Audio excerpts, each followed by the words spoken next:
Hey, Demeter Lawrence here. I'm an indie filmmaker for 25 years. I have several short films and now I'm preparing to premiere my first feature film very soon.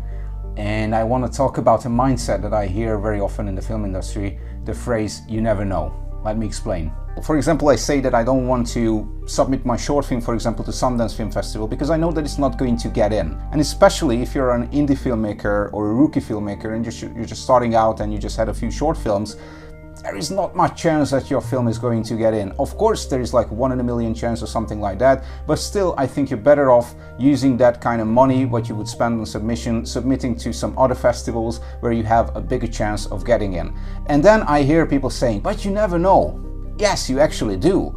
Like, of course there's a small chance, but like saying you never know, you might get in, it's not an actual strategy. Let me break this down in filmmaking terms, but of course this can be applied to any kind of art. Would you rather send out like 200 press emails and get like 2 replies? Or would you do a little bit of research, find that 25, 30 news outlets that might be interested in your film and send an email to them, and you might get like 10 replies back because they are your people, they understand what you want, and they will get your movie and they will want to write about it. So do your research, it's always worth it. Your time, money and energy are limited. Use them wisely. So you have a new project, maybe it's finished, maybe it's not. You want to send out a press release. Where are you going to send it to? Of course, there is like a tiny bit of chance that at Financial Times or the New York Post or whatever, they are going to be interested in your film. Even if you're just copy-pasting emails and not spending too much time in researching contact addresses or whatever, it's still going to take you at least 5 or 10 minutes to send out that email to every one of those email addresses. And you add those up to 100, that could take you several days. In those several days, you could have researched 20 or 30 specific news outlets that you know that are going to be interested in your film or you're interested in yourself as an artist, and they will write about you. Maybe you're not going to get reply from all of them, but sure, the ratio is going to be much higher than you would just be sending out to, whatever news outlets you find on the internet and just, taking a shot. Maybe they will be interested. Probably not. The same goes for film festivals. There are just so many festivals on Film Freeway, and it's just so easy to submit your film, like not in the old days when you had to make like packages and send everything physically to the specific festival to have a look at it. Now it's just a click away. If you uploaded all your information to Film Freeway, your synopsis, your logline, your crew and cast and whatever, the film itself, the screener, it's just a click away. It just basically depends on your bank card. If there's money on it, you can submit it to a film festival. You can submit it to any kind of film festival you want, but is it really worth it? Absolutely not. You have to check what kind of festival it is, what kind of movies there were last year maybe, or the year before that. If you think your movie is similar to some of the movies that were in the festival program in the previous years, then you might have a chance to get your movie into that festival or be even awarded. But if you're an indie filmmaker starting out and you're aiming for Sundance or Locarno or Cannes or whatever, there is not really a point in spending your money on those submission fees until you become an established filmmaker or you think that you just made the best movie in the world. It's worth it to do your legwork and to do your research and find the suitable festivals for your film or for your art. You submitted your movie to a festival, it got in, that's amazing, that's great.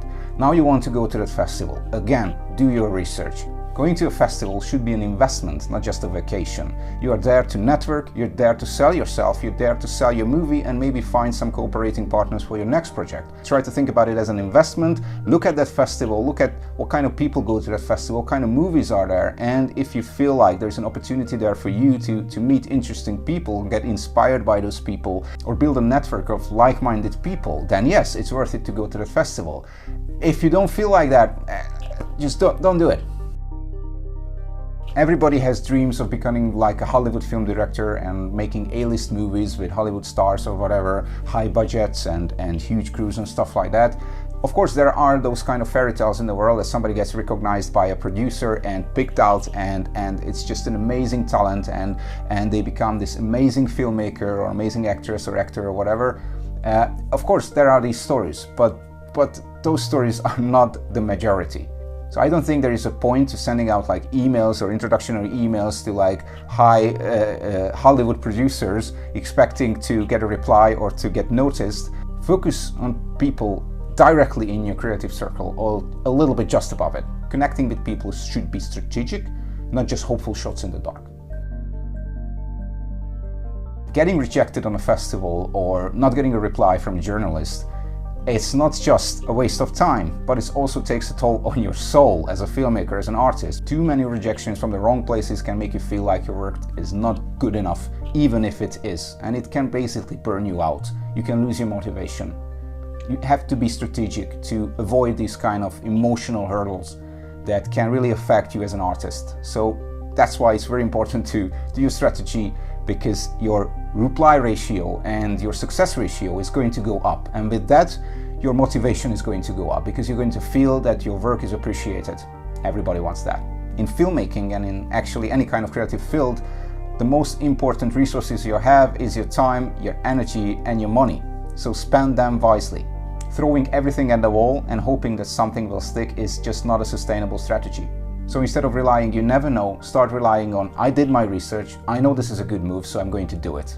That's it for now, just a few thoughts. Stay tuned, because there are going to be some fake news coming really soon about my new art house horror feature Dreamland Awaits. So thanks for watching, see you in the next one.